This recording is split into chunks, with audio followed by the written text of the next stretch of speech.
Partnership. Please welcome your moderator, Rachel Rizzo.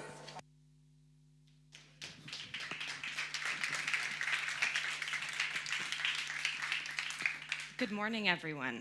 Welcome to the third and final day of the GlobeSec Forum here in Bratislava.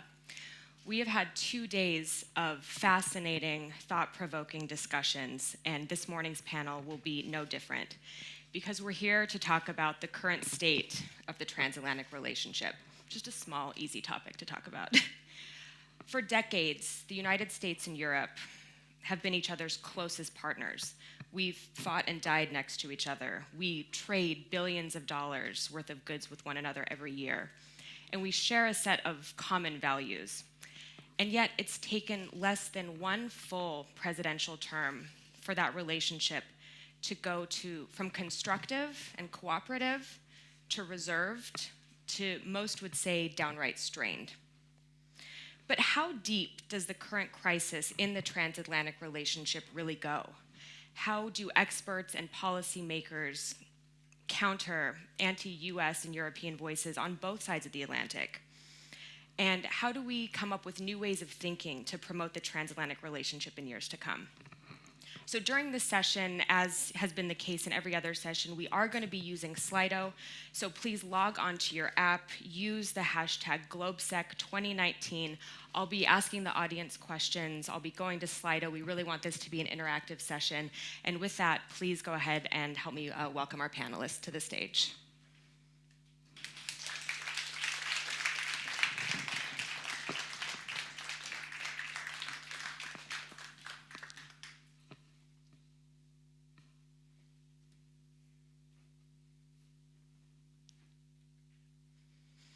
And I think before we get started, we have a short video to play.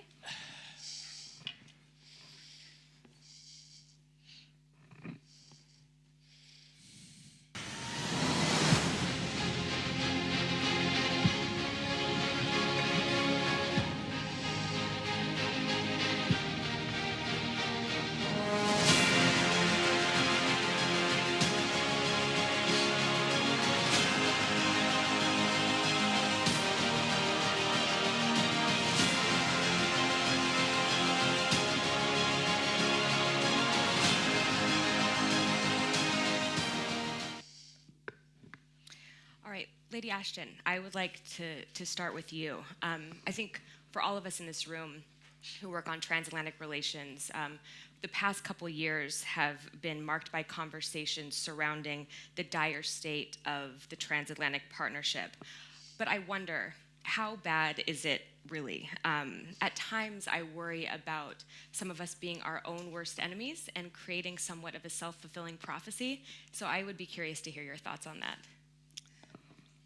You know, as long as I can remember, we've had this interesting relationship when it comes to how Europe and the US are seen to work together. And we're in a particular phase where we have an American president who has been more vocal than before, and where I think there has been a degree of tension that we've not seen before. But you're right to consider this in a deeper way.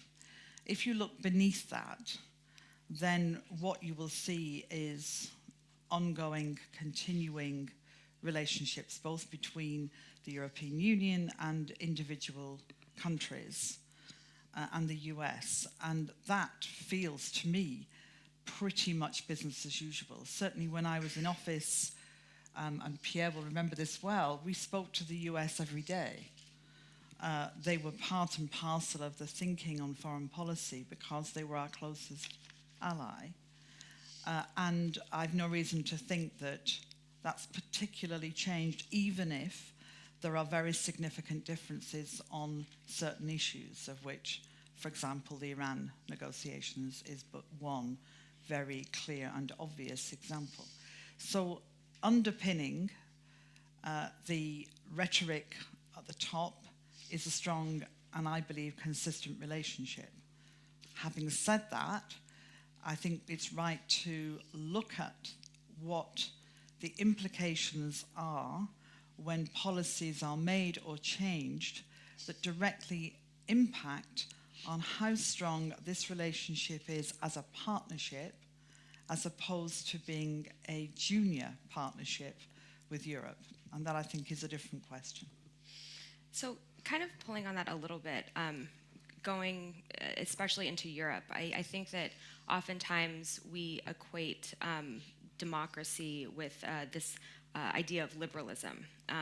But I think what we've seen happen on both sides of the Atlantic, right? Democracy sometimes brings about borderline illiberal leaders, and if not illiberal, at least skeptical about the transatlantic relationship, maybe skeptical about Europe itself.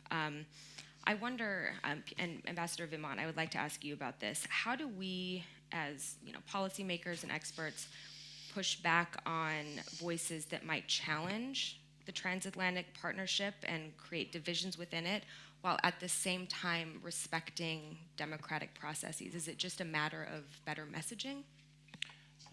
First of all, you're absolutely right in saying that this is democracy, and you have to respect the vote. Sometimes I feel that with regard to this illiberal or populist movement that is rising, on the other side, they tend to be rather dismissive with regard to this vote and to some extent not accept it. But first of all, you have to look at facts and not be in denial. For instance, in the last European elections, you have some impressive scores. For instance, Viktor Orban's political party in Hungary got more than 50% of the vote. That's a reality. And it's a reality that's translating on a political base the sheer anger and discontent that you can feel in many countries. In Britain with Brexit, in France with Marine Le Pen. It's about social inequalities. It's about fear for the identity of your own country. So this has to be accepted. But the second point I would make is that this is a very complicated reality. The populist move in Britain, Nigel Farage, for instance, has very little to do with Matteo Salvini in Italy or the peace in Poland. There are different realities, and to try time and again to bring all these different realities into one single move, if only there are populists on the right, there are populists on the left, and they don't have the same agenda. So I think you have to be aware of that. And then to answer your question, I think the only answer to that is to go to the root causes of this liberal populist movement that is there, to look at the reality of social inequalities in many of our countries, to look at the sheer fear about the security, the terrorism, also to some extent the problem of migration that is coming up. So you have to go to the root causes and try to bring solutions to that. Otherwise, the political movement will remain there. So I think when it comes to the U.S.-European relationship, what has been tying us together for so many years has been this set of shared values, right? And it seems like in some cases, given the rise of populism, given the rise of the far right, just general discontent in many cases, those values might be diverging. And Ambassador Fried, I'd like to ask you about this. Shared values are what has brought about things like NATO enlargement, which is something that you worked on during your illustrious career. So I wonder, are those values changing just fundamentally, and are we going to have to promote the transatlantic relationship using other means going forward to counter, anti-transatlantic voices? Well, the bottom line is, of course, we have to promote the transatlantic relationship, and we can't sit passively and wring our hands and complain about all the things we don't like. The good news is, if you want to call it that, there's never been a prolonged period of transatlantic relationship without strains. Remember the Bush administration? I remember. And anti-Americanism has been around in Europe since the late 1940s. Anti-European sentiment has been kind of a latent view. So, one, there's a tradition of this stuff. Two, the problem of the Trump administration is that he himself and the slogan America First suggests that our American interests and American values are different things, and that American values and the application of values is a luxury. Now, that's not true. American strategic thinking is at its most powerful and does the most good when we recognize that our values and our interests are in fact linked. They both advance together or not at all. But the argument of President Trump or his tweets and some of the people around him is that we no longer have the luxury of advancing our values. We have to look solely at our interests. That is a misapprehension of what American interests are. The solution is not to sit and wring our hands and complain about it, but to be able to, as Pierre just said, to come up with policy solutions to deal with the problems that brought us to where we are, but do so within a structure of thinking that recognizes that our values and our interests do advance together or they both fail. But I mean, it seems like to me, at least President Trump has been able to sell a message that values and interests are disconnected. So, I mean, what are some of those ideas and policies that we should be promoting to say that, in fact, values and interests are connected and they move forward one and the same?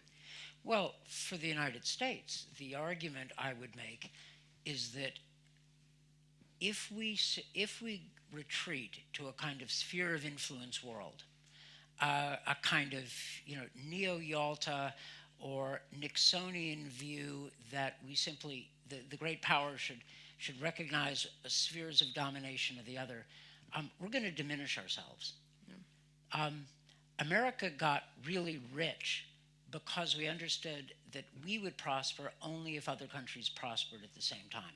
Hence, the United States sponsored the European Union. We loved it. It was simply not true, as President Trump has said, that the European Union was created as a competitor to the United States.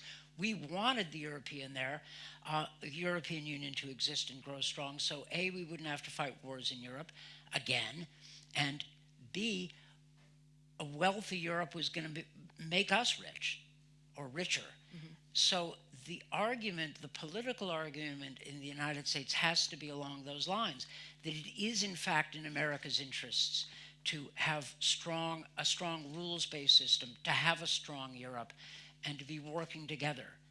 And the frustration I feel as an American is that the Trump administration has even recognized this in its national security strategy that says we've entered a period of great power competition challenged by China. Well, the logical conclusion is stay close to your best friends, well, starting with Europe. And that ought to be our conclusion. But somehow we keep missing, even when it's a Trump administration document that leads us logically to embrace Europe.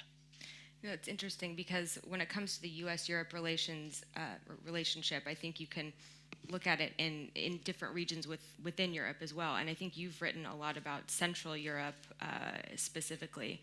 And Ambassador Wisniewski, you and Dan Fried and a couple other authors, GlobeSec and the Atlantic Council, just co-authored a report on how the U.S. needs to work with Central Europe in particular, why that's important. What are some of the ideas that you wrote down in that report, and why did you decide that now was the time that a strategy report like that was needed? Right. Let me start by saying that Central Europe is undergoing a difficult period, sort of post-transformational confusion.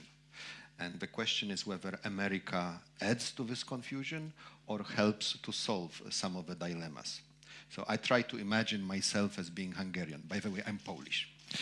And my prime minister has an agenda of building something other than liberal democracy. At the same time, we all know that America, the United States, is a champion of liberal democracy.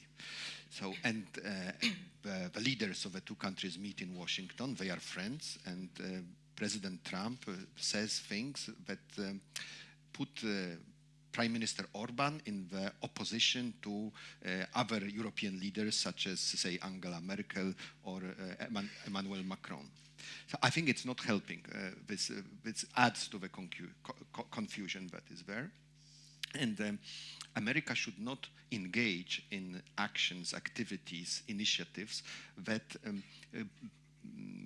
build further divisions.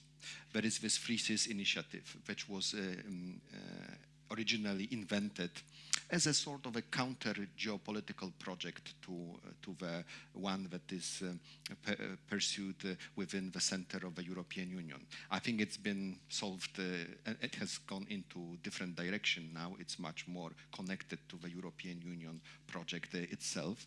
But there are some often worrying signs when America steps into the European fold, into European territory, without necessarily recognizing that there is a battle for ideas ongoing, and the cause of liberal democracy needs to be strengthened, not weakened.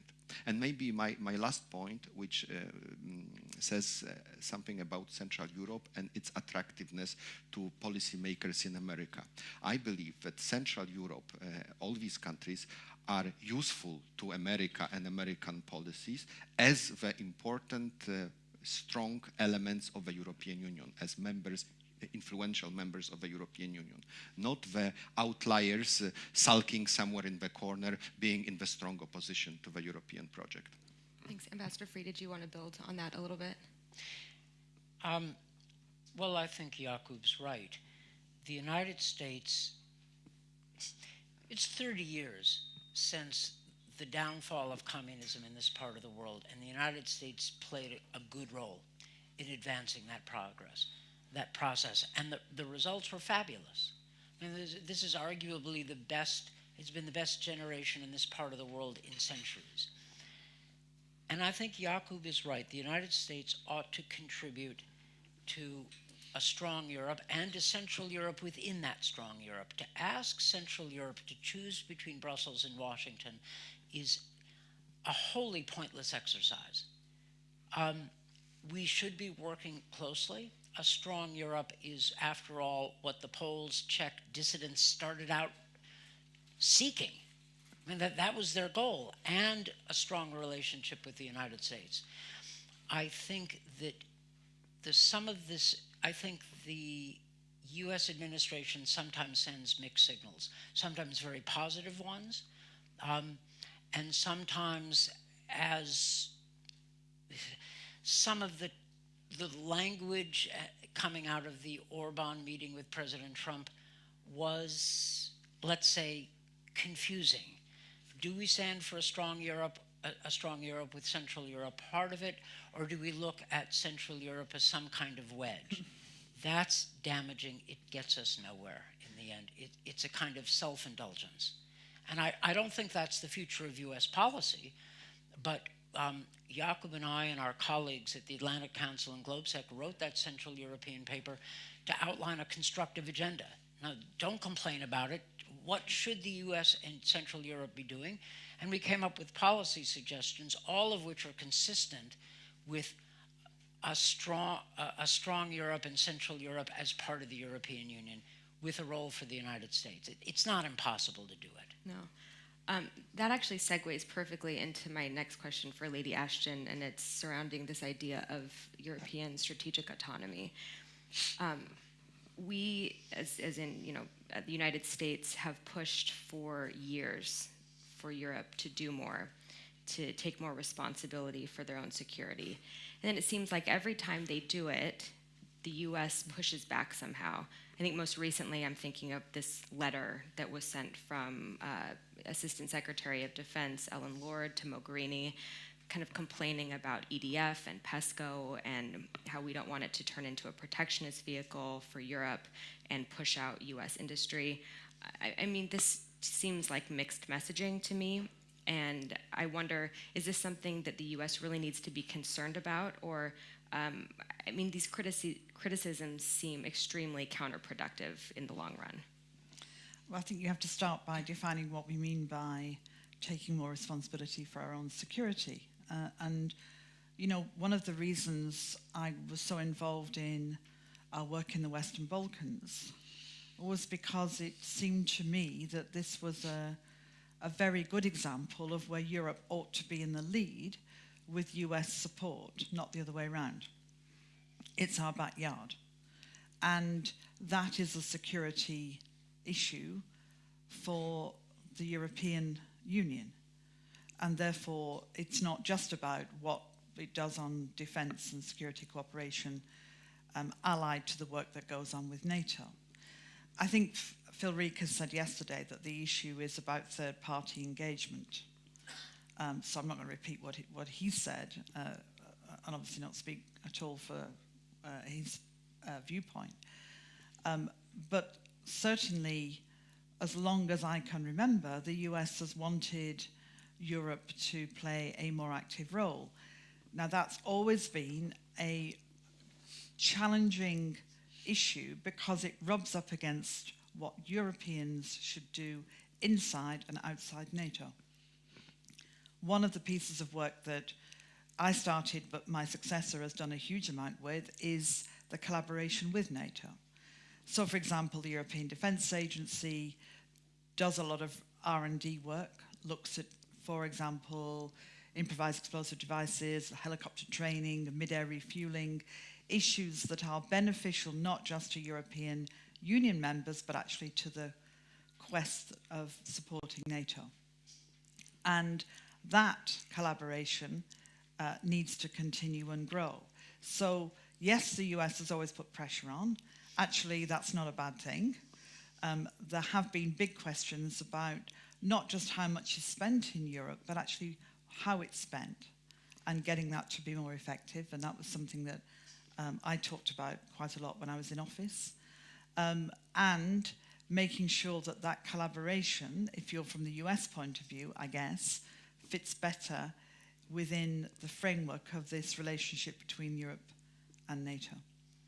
So going back to something that Philip Rieker said yesterday, this idea of third-party agreements when it comes to defense, I understand the concern, but it doesn't make sense to me that the United States should be surprised if Europe is, more highly integrated when it comes to their defense capabilities, that they would want to buy and use European kit and defense equipment. So is that a valid concern, or is that something that is going to just kind of fundamentally change throughout the years? Like, the Europeans aren't going to use and buy as much US equipment? Well, when you're looking at security and defence issues, one of the things that the European Commission, and actually Michel Barnier was very engaged with in the last Commission, was making sure that you had a viable defence industry. If you're going to need to support defence within the European Union, you need to think about what capabilities do you have to get the latest equipment to research and develop better and more effective equipment. And so those two things have always gone hand in hand and been pushed more and more in recent years as part of the response to, should Europe be more engaged in its own security? So from a European perspective, it's obviously sensible to think about capability, think about spending the money, thinking about economies of scale, thinking about what that means for your own industries, and making sure that you have the capability to purchase and to use your resources as effectively as possible. So all of that is one big blob or group of things that fit within the same quest. Now, inevitably, if you're an outside party looking in, you may want Europe to do more on its own security, but there are implications that you may not like, or that you may think are not necessarily in your interests, and you will voice those concerns. But from the inside, it's really important that you think, if you like, end to end, what does this mean for what we should be doing, which I think is what the Commission, combined with the EDA, combined with the Council and the External Action Service, have been doing. Absolutely. add one point there? Yes. I totally agree with what Kathy was saying, as usual. But you have to look also at the broader picture. You know, military technology opens the way to civilian technology and for private industries competitiveness. In other words, for Europe, this whole issue is also about the ability to keep up with the competition in the world, with America, with China, etc. So when we get those letters from the American side telling us you can't go along that way, it strikes at the heart of what Europe is now trying to do, this wake-up call, that if we don't put our act together in terms of competitiveness in the world, then we're going to be facing a sort of irreversible decline, economic decline, decline in research, in innovation, so on and so forth. So this is really also what's at the heart of this whole issue and this whole argument. Can I make Absolutely. one little comment? I think I have a wider philosophical remark to make, and it's about nature of the relationship between America and Europe, because we used to be like family, which means that it's not a zero-sum game. Zero-sum game, when you have it's more powerful China in the world, probably means less powerful America, and the same applies to Russia. With Europe, it was different, so we had common points on our agenda, say Iran.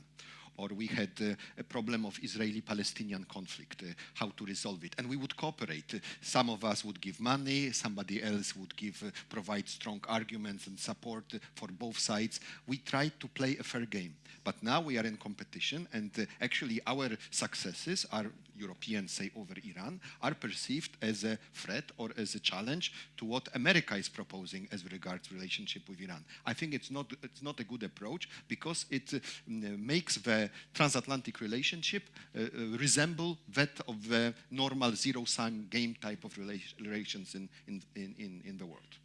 So I think, when it comes to difficulties between the two sides, we've always had these underlying policies that have linked us together. And in the past 5 years, I'm thinking of the sanctions regime in particular.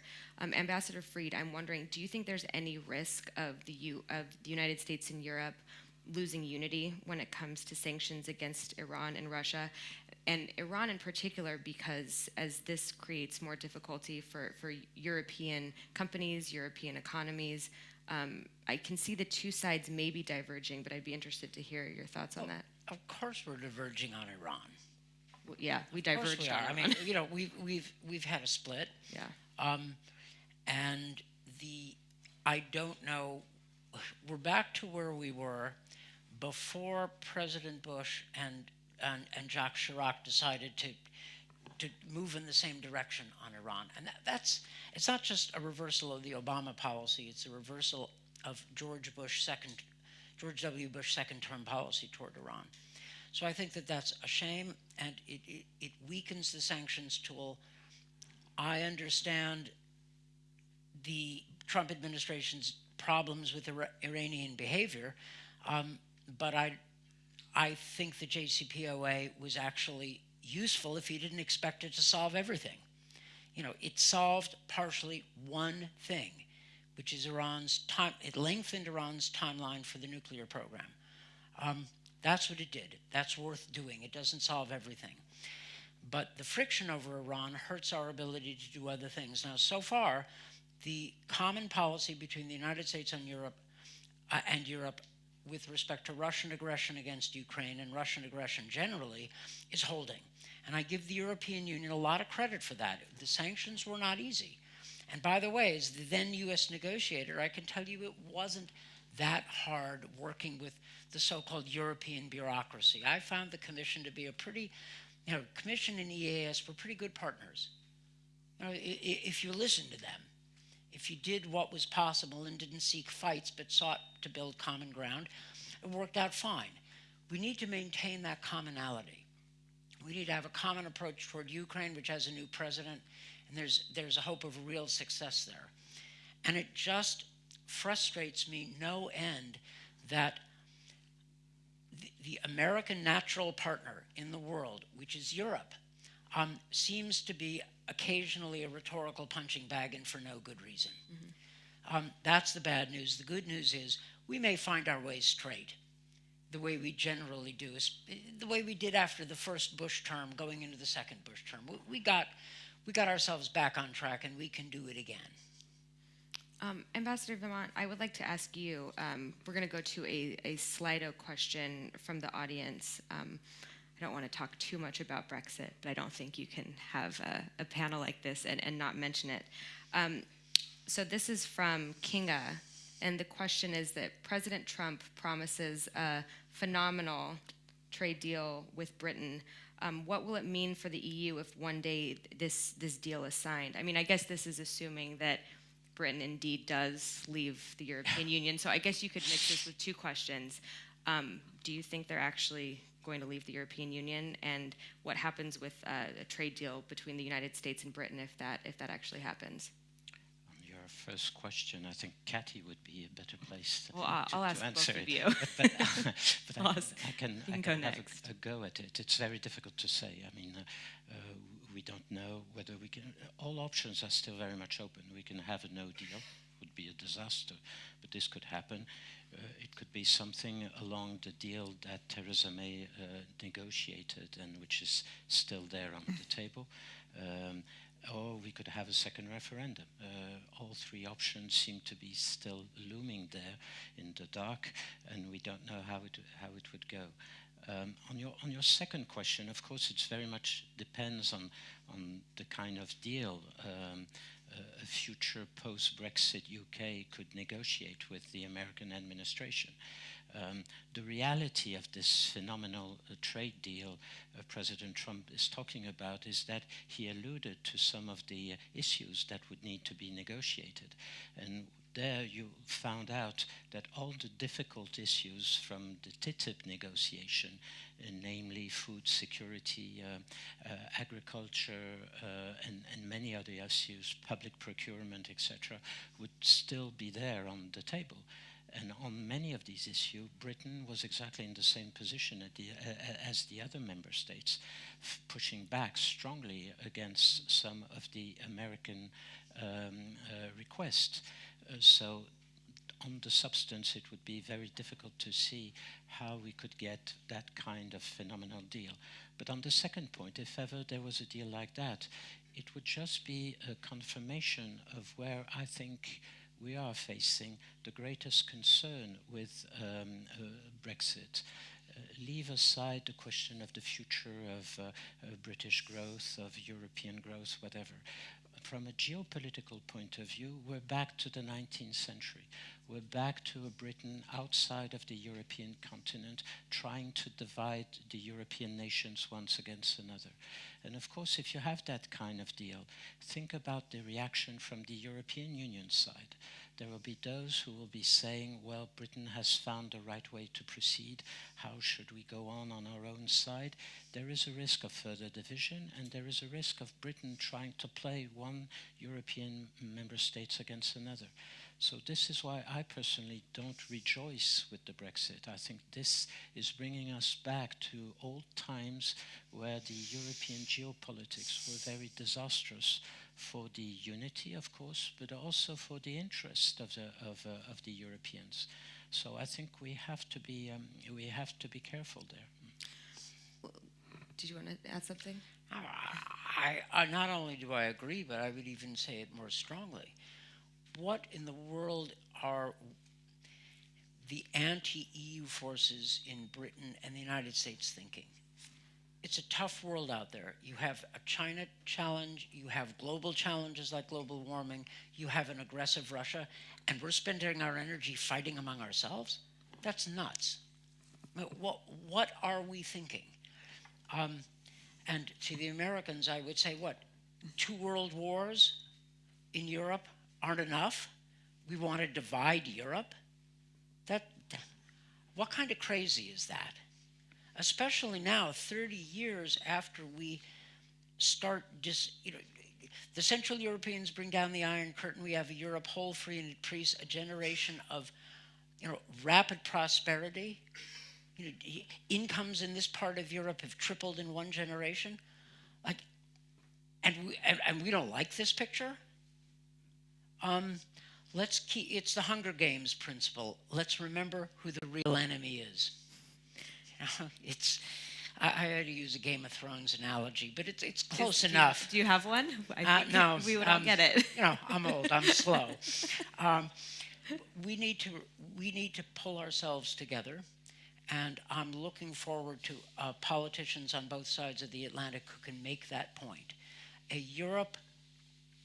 There are Europeans who want a strong Europe against the United States. That to me is an equal kind of self-indulgence, equal to the Americans who just like to knock Europe and talk even to this day about bilateral trade deals and about breaking up the European Union. Like, that's nuts. You don't get phenomenal bilateral trade deals. What you get is Normandy. That is European struggles, renationalization of politics, and then the U.S. has to come in. I'm not interested in running that movie again. We know how it ends. I like the Europe we have now. Sure, it's the best. It's the best outcome we've seen in centuries. We ought to take advantage of it and build on it together. I mean, Lady Ashton, as Timothy Garton Ash was saying the other day, using this Sherlock Holmes reference, the most probable outcome here will probably be a second referendum. Don't you think that would just further fracture the UK? And even if, the stay side won, it wouldn't be by a very high margin. And then you have a UK that's inside of the European Union still, but you have these forces kind of working within it to weaken its membership. I don't know if that would actually happen, but I think these are kind of the concerns that some people have. So, what's the best way forward? Well, I'm anxious not to lose the transatlantic nature of the discussion. Yeah. Because that's what we're talking about. Well, yeah, but I hang think on, that, yeah. And I think what Timothy would say, I don't know if he's still here, is we don't know what is going to happen. Yeah. So it's all speculation at the present time. And the Sherlock Holmes thing is when you've ruled out the impossible, whatever is left, however improbable, is the answer. And when you look at what the possible outcomes are, they all seem pretty unlikely, if not near impossible right now. But something has to happen. Mm-hmm.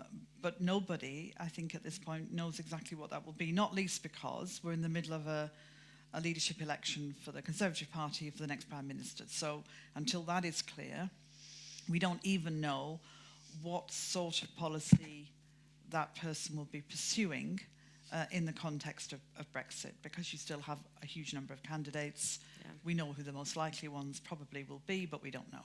So it's speculation. I just wanted to say something about trade, though, because having been the Trade Commissioner in the European Union, I completed the South Korea trade deal and opened the Canadian one. And of course, one of the huge advantages of being a big trading bloc is that trade deals are asymmetrical, that you're doing things to gain benefit for the economy in different parts of the economy. So the smaller your economy is in competing, especially with a huge one like the US, the more difficult it is to trade off. Certainly in the South Korea trade deal, the British did very well because they were very interested in services. And for the South Koreans at that point, their interest was not exclusively, but in largish part in the car industry. They were already in Britain, they were interested in the rest of Europe. And you start to build a trade deal that brings benefits to both sides, protecting, in the best sense of that word, elements of your economy as you go. Well, the smaller your economy is, like the British one on its own, the harder it is to come up with things that are enticing enough for another economy to say, well, we'll leave that because we really want this. And that's going to make it incredibly difficult to see how a trade deal would be as beneficial as the trade deals have been beneficial, not just to Britain, but hopefully to all of the EU member states, by being the biggest bloc and the biggest trading bloc in the world. Yeah. I wanted to open it up to the audience to see if anyone has any questions. I think there's microphones, so. Yep. Yes, thank you, Rachel. So my name is Nadia Al-Fatasi.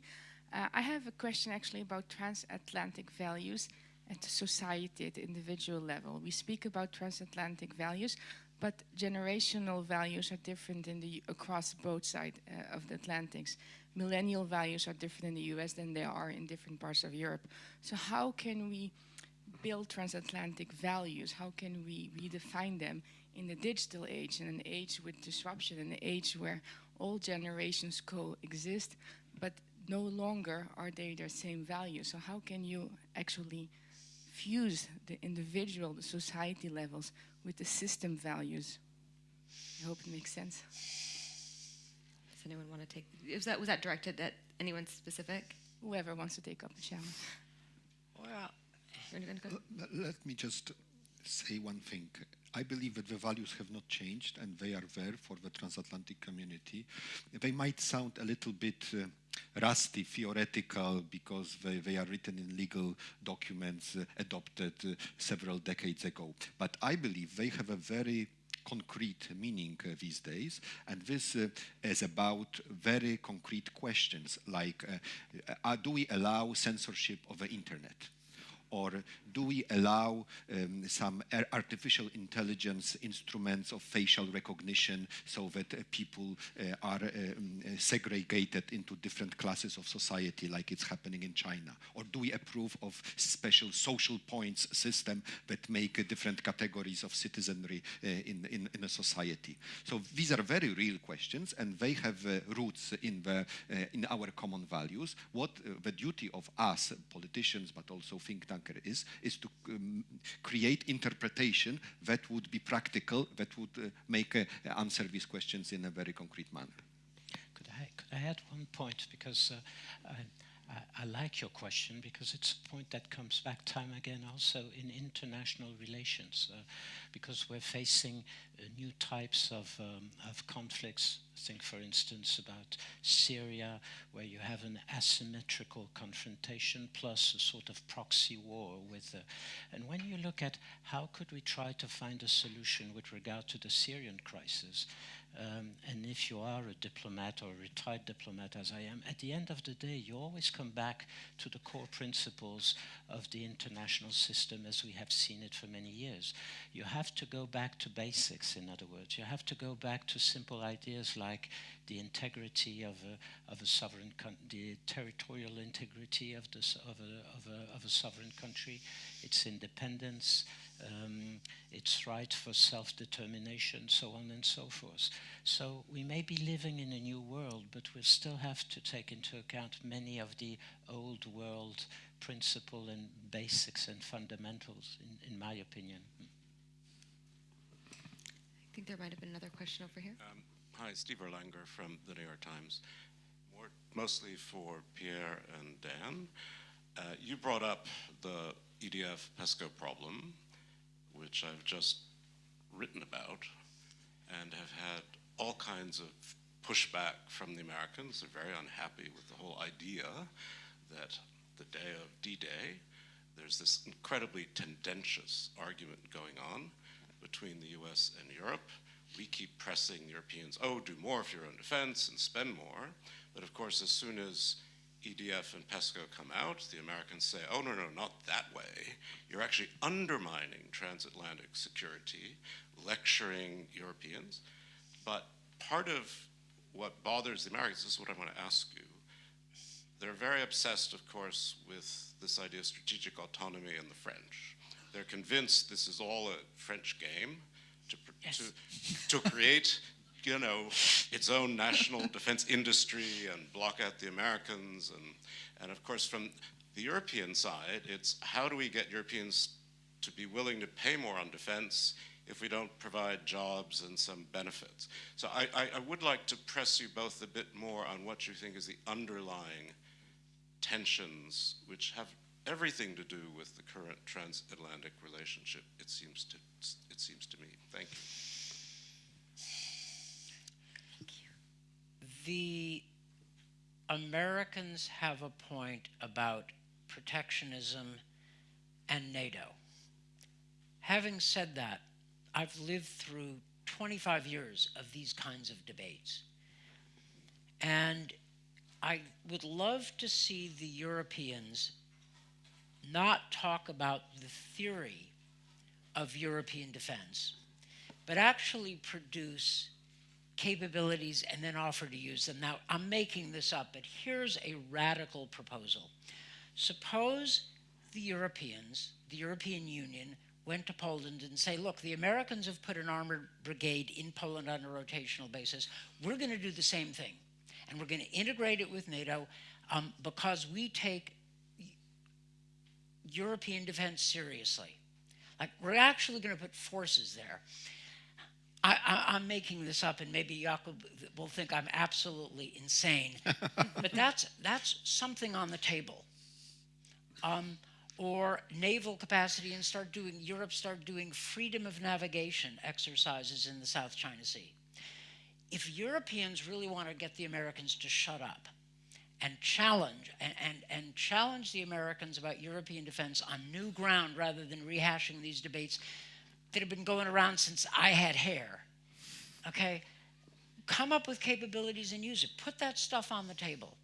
And final thought, I remember the debates in the Bush administration, particularly the end of the Bush first term, the second President Bush, where the Bush administration decided that our list of problems around the world was sufficiently long that we didn't have to add worry about European defense capabilities or too much European defense capability to them. In other words, I don't want to go down the road of fighting the theory, but I want to see the Europeans change the debate by actually putting stuff on the table that might actually bring us to a higher level. That said, I appreciate the American concerns about industrial protectionism and the rest of it, but we can elevate the debate. So I'm throwing out that bombshell. Okay. Or that bomb. Please. So I'll try to answer on my side. I don't entirely agree with I think his proposal is a very interesting one, by the way, but I think if you look at the issue that Steve raised, I think there are two problems. I think one US argument is very valid. It's the whole issue of interoperability between the kind of equipment and capacities that the Europeans would be able to build up, and how would they fit into the NATO system if there's not a lack of operability. There, I think there is a point, and we need to coordinate. But let's be honest, we have always managed to find an issue on that one, because we may not be very good, but we have built up some military equipment between the Europeans in the past, and we have more or less always managed to find the right way to put it into the NATO system. Then there is the second issue, and let's be honest, it's about economy, stupid. It's if we manage to build up our own equipment, it would be less market. There will be a smaller market for American firms and American companies. So this is really what it's about at the end of the day, and one has to be aware of that. It's not because I'm French that I'm saying that, but this kind of struggle has been going on for ages. Remember, and was still out there between Boeing and Airbus. And it's all the more stupid, in my opinion, that if you look at the figures, Airbus industry is dependent on nearly 50% of US components, and vice versa with the Boeing system. So they're totally intertwined. So we're still having those political fights with, going to WTO for arbitration, so on and so forth, when the two companies are working very closely together between US and Europe. So I think this is really what it's all about at the end of the day. And there is a very smart, simple way of overcoming this, but this has become a sort of political infighting for all the reasons we have been discussing since the beginning of this debate. Yeah. You want to add something? I want to react to the provocation of Dan by attracting your attention to the demons of the past in European minds. It is one thing to have American boots on the ground, and it's totally different thing to have German troops stationed in a permanent manner on the territory of Poland. We still have to grapple with certain questions, especially elderly generations, and we need to be sensitive to some of the concerns. Second quick point is that I have problems in understanding whether there is a raison d'être of CSDP as understood by every single member state which is part of it. Some countries see it as an instrument to promote stability in the neighborhood of the EU. Some countries would like to have CSDP playing more role that maybe even replaces NATO. And there are other countries which are directly opposed to this idea just because it smells of Gaullist independence, strategic independence. That means that there is no common denominator, and maybe this is the explanation why CSDP is rather a bureaucratic project with no strategic, courageous decisions. We are instead mired in little steps. I'm not saying that they are unimportant or they are worthless, not of this kind, but still we cannot make up our mind what we want to achieve, what is the finality of the idea of CSDP. But you see, that's the same thing with the whole European Union. It's not only CSDP. When we talk about an ever closer union, you have as many interpretations of that concept as member states. I don't know if you would agree, Cathy, but that's obvious. Absolutely. And part of that's geography, that where you live, it can mean completely different things. So if you're living in Cyprus or in Sweden, it'll mean something different than if you live in Luxembourg, because you view your environment quite differently.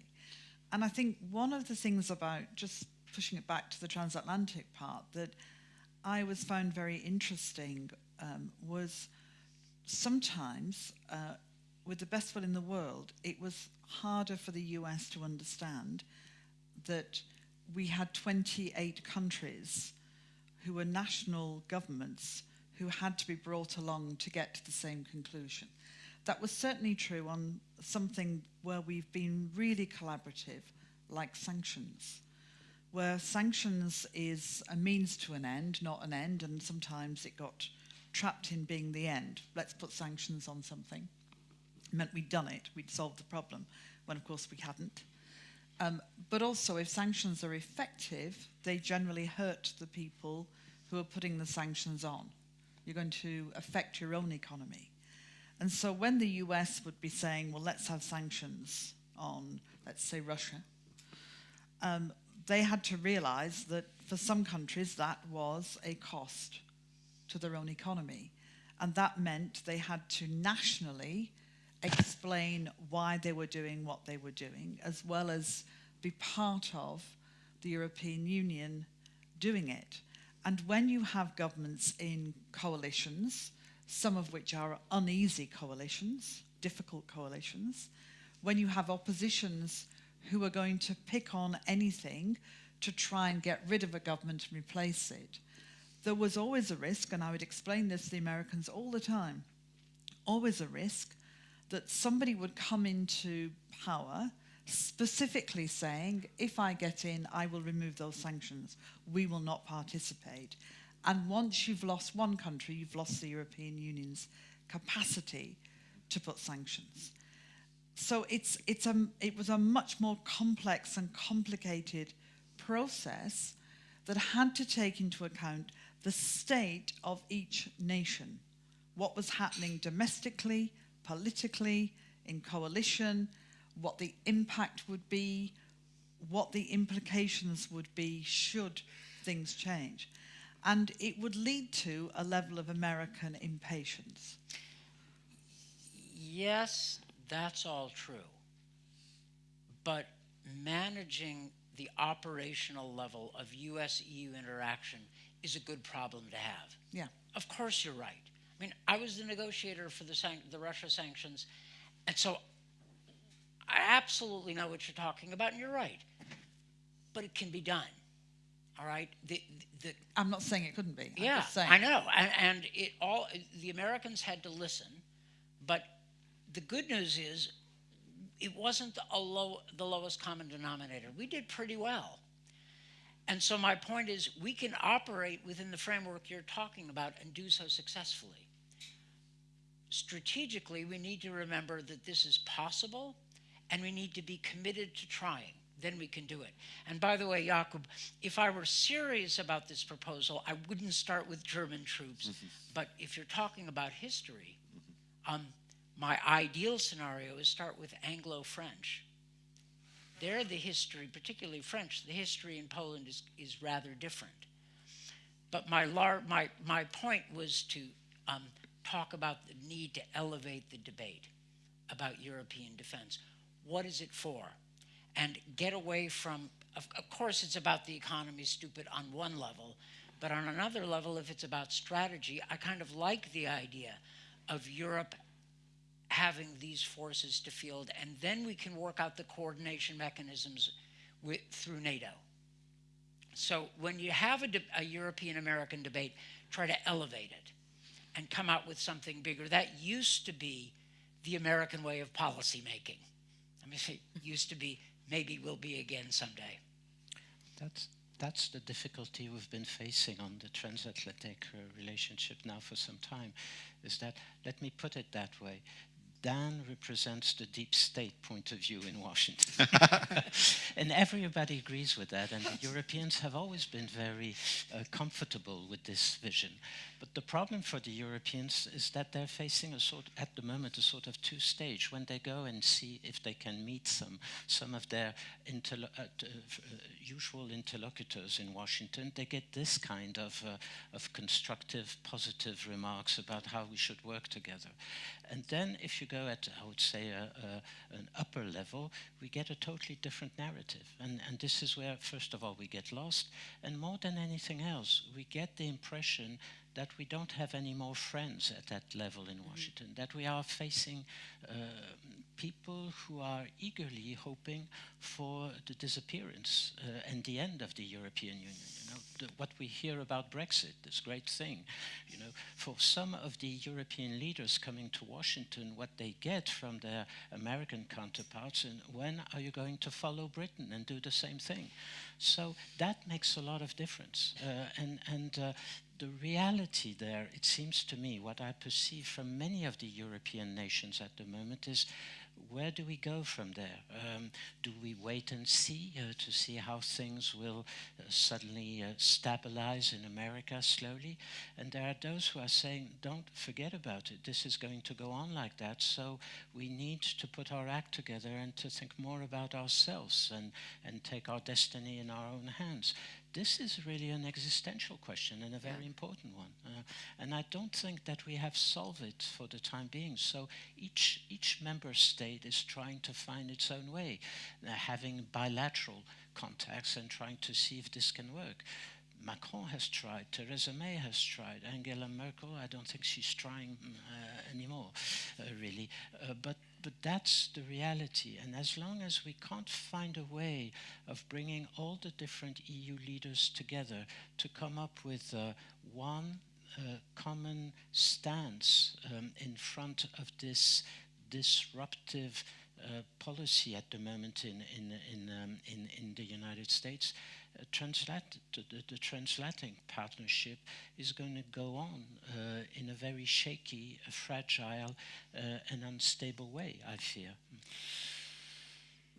We have a few minutes left, so I'd like to close this on sort of this existential question that you brought up.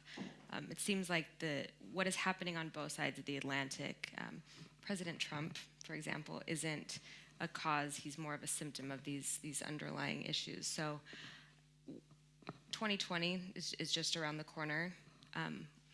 If you could look into a crystal ball and Donald Trump is president again for another 4 years, what does the transatlantic relationship look like? And what do we need to do in this room to make sure that our values stay intact and make sure that both sides understand the benefits of a continued partnership?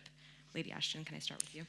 I was just thinking about the crystal ball, that I think I've got everything wrong in the last couple of years of what I thought would happen. So who knows what's going to happen next year? Let's try and get through this one, I think. So I think what Pierre said about these two layers is very well said, as ever, which is that the deep state, Dan, you, but I think... Thanks a lot. But I think what we all know what that means is when you are talking to people who've been around and who've got experience and who've worked consistently over the years, different administrations, different priorities, different ways of approaching issues, but have kind of come to learn how to work across the Atlantic, you get a continuity. Continuity of approach, difference of policy, difference of ideas. And that will continue. And they're I call them the interpreters, really. They interpret what's going on above in the upper layer in ways that are easier to manage when you're trying to continue the collaboration that is so important. And I don't expect that will dramatically change. What I don't know is what will happen in a second term of any government, because traditionally in the US, that's when presidents get things done, isn't it, in the second term, that they make changes, particularly in the first couple of years, that they want to see be more permanent. And it's hard to read, to be honest, where that would take us. It's also hard to know what will have happened to my country by then, because I don't know, and what else will be happening, how far these bilateral relationships will have become stronger and more important to national governments than collaboration through the EU. And again, from my own experience, it was never straightforward to suggest... Whoa. Don't know. Never straightforward to suggest, that was dramatic, like a shot, that all relationships for European Union member states would go through the EU. If you simply take one example was China, where for many member states, their desire to have that bilateral relationship was incredibly strong. So too the transatlantic relationship. So those are the things I think it's really difficult to know, but will have a huge bearing on how far in the upper layer the relationship is able to be strong and to continue. I'll be very brief. Okay. I'll be very brief.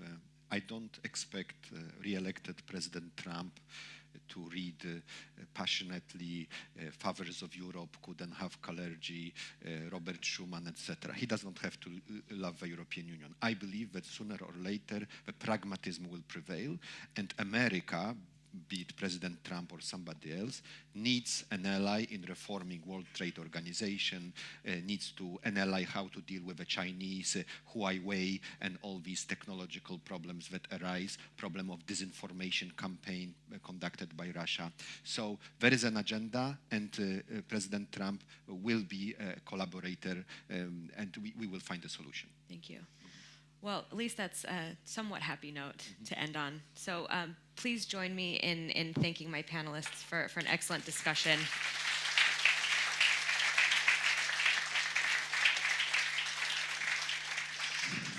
And the next session will be in here at 11 a.m. It's on a future vision for Europe, so please come back and join us. Thanks.